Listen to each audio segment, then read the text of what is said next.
Hi, welcome to Arkintel. Imagine you work in a factory, machines are running, orders still coming in, nothing looks wrong, but over time, you notice something. The factory isn't getting busier, new orders aren't really increasing, you are working the same, but nothing is moving forward. And that's the confusing part, because when everything is running like this, you expect growth, but it's not happening. At first, you might think it's just your factory. Then you realize it's not just here, and the reason isn't inside the factory at all. And this isn't just one factory. This is happening across the Czech Republic, because when demand slows somewhere else, you feel it here first.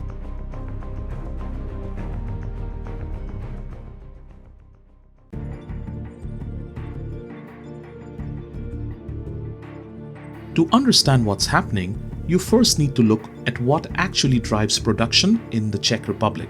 This is still one of the most industrial economies in Europe. In 2025, manufacturing made up roughly 25 to 27% of GDP, and exports accounted for over 80% of GDP. That already tells you something important. A large part of economic activity here depends on producing goods for other countries, not just occasionally, but as the core of the system. Now, look at where that demand is concentrated. Around 30% of Czech exports go to Germany. That's not just a large share, it's a dominant one. But this isn't just a trade relationship, it's a production relationship. Czech companies are built into German manufacturing systems. Take the automotive sector. When companies like Volkswagen Group, BMW, or Mercedes-Benz Group produce vehicles, they rely on a network of suppliers across Central Europe. A significant part of that network is located in the Czech Republic. Czech firms produce components like wiring systems, metal parts, and precision assemblies, the kind of inputs needed before the final product is built. So when the output is recorded in the Czech Republic, a portion of that demand is already determined somewhere else. And that's the key point, because it means the production here is not only driven by what happens inside the country, it's shaped by decisions made outside it. That's what makes the system efficient, but it also means production doesn't move independently.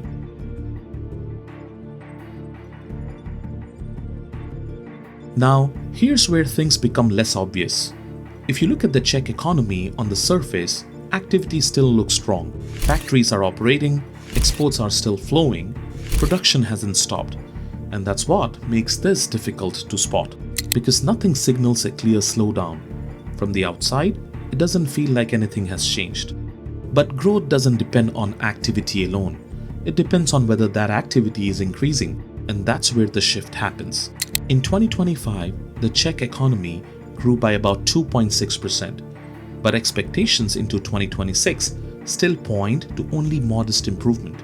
That's not contraction, but it's not strong acceleration either. At the same time, industrial production hasn't followed a steady path. It moves up in one period, then weakens in the next. So instead of a clear upward trend, you get something uneven. Exports show a similar pattern.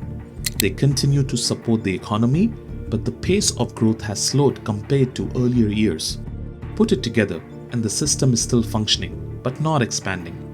The economy feels stable on the surface, but underneath, momentum is limited. This isn't a collapse, it's a system that has lost its pace. To understand why that happens, you have to look at Germany, because that's where a large share of demand starts. In 2025, Germany's economy didn't really grow. Factories are still running, but they are not picking up pace. And you can see that is how companies themselves describe it. There is a survey called the PMI. It basically asks factories a simple question: are things improving or slowing down? If the number is above 50, production is growing. If it's below 50, it's shrinking. Right now, in Germany, it's still slightly above 50. So, production hasn't stopped, but it has been moving lower, which tells you something important. Growth is still there, but the momentum isn't. And that changes how companies behave. They don't shut things down, they become more careful. They don't push for more output. They don't place much bigger orders. They wait.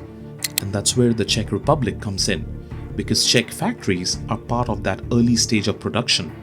They make the parts that go in first. So when German companies slow things down, they don't cut final production immediately. They adjust those early orders first. And that's why you see it here more clearly.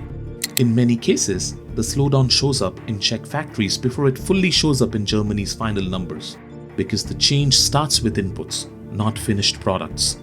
So even a small shift in Germany ends up looking bigger in the Czech Republic.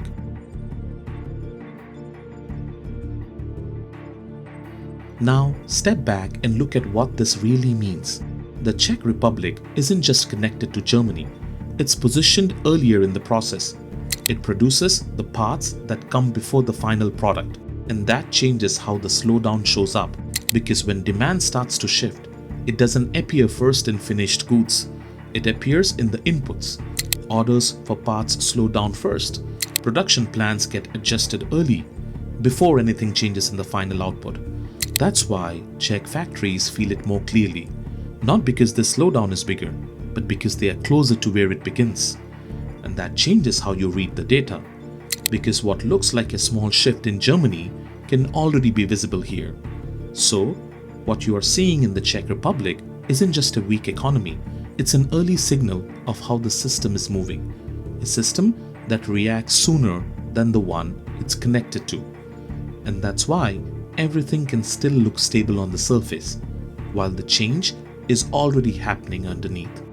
The Czech Republic shows the shift earlier than most, because its factories sit at the start of production, making the parts that come before the final product. So when demand begins to change, it shows up here first, in smaller orders, less consistency, and those same parts feed into final products, cars, machinery, equipment. So when this state slows, it can start to affect what you see at the end. Production plans get pushed, delivery timelines become less predictable, prices don't adjust as quickly as expected.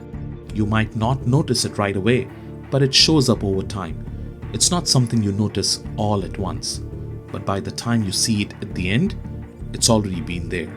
If you found this video insightful, check out Is Germany Entering a Lost Decade?, where we break down slowing growth, industrial pressure, and the deeper challenges facing Europe's largest economy. Click the video to watch now.